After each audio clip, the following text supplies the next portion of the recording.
প্রতিটা শুক্রবার আমি চেষ্টা করি বাচ্চাদেরকে নিয়ে একটু বের হতে। সারাদিনের ব্যস্ততা আর পড়াশোনার চাপে ওদের জন্য একটা আনন্দের সময় হয়। আসসালামু আলাইকুম সবাইকে। সবাই কেমন আছেন? আশা করি সবাই ভালো আছেন। গত শুক্রবারও তাই বেরিয়েছিলাম আমরা। তো কোথায় গিয়েছি তা একটু পরে আপনারা জানতে পারবেন। তো শুক্রবার হলে আমার বাচ্চারা আমার কাছে বায়না ধরে যে আম্মু পাপ্পা চলো কোথা থেকে ঘুরে আসি। শুক্রবার মানেই তো বাচ্চাদের সাথে একটু বেড়ানো।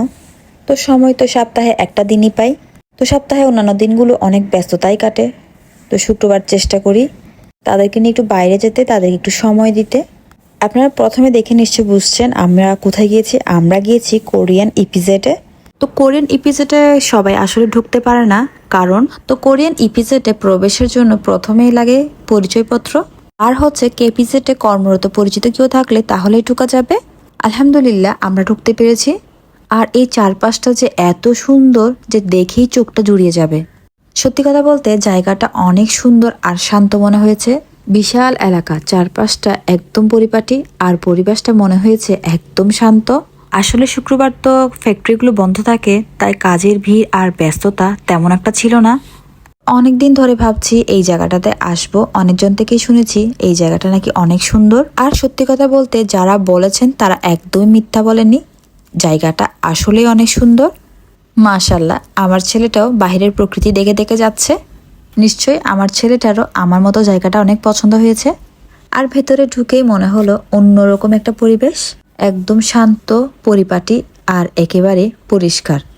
আর সাধারণ দিনে হয়তোবা এখানে মানুষের ভিড় থাকে, কাজের চাপ থাকে আর ব্যস্ততার দৃশ্য থাকে। আর সত্যি কথা বলতে এমন জায়গায় গেলে মনটা একদম হালকা হয়ে যায়। প্রতিদিনের ভিড়ভাট্টা শহরের বাইরে এসে এই নীরব পরিবেশটা উপভোগ করা আলাদা এক অনুভূতি। আর আমার বাচ্চারাও অনেক আনন্দ করেছে।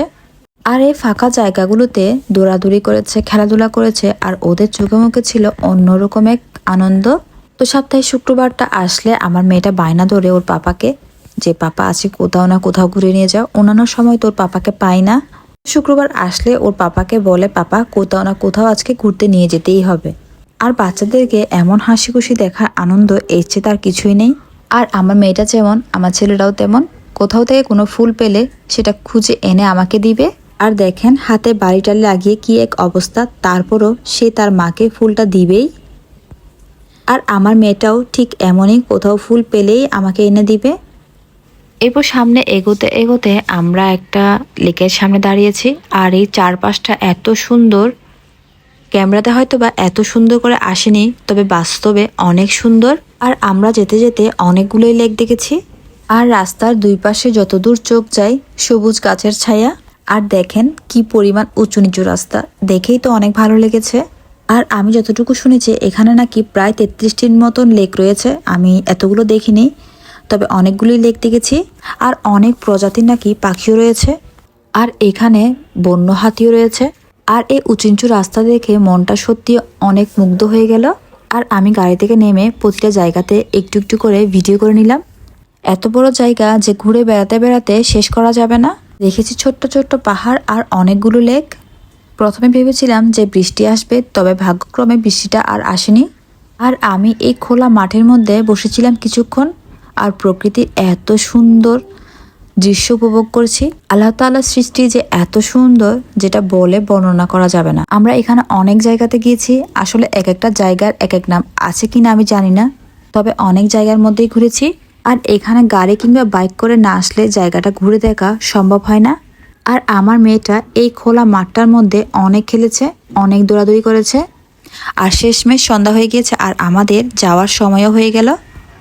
আর একেবারে অন্ধকার হয়ে গেলে যেতেও অসুবিধা হবে, তো সেজন্য একটু আলো থাকা অবস্থায় আমরা চলে যাচ্ছি।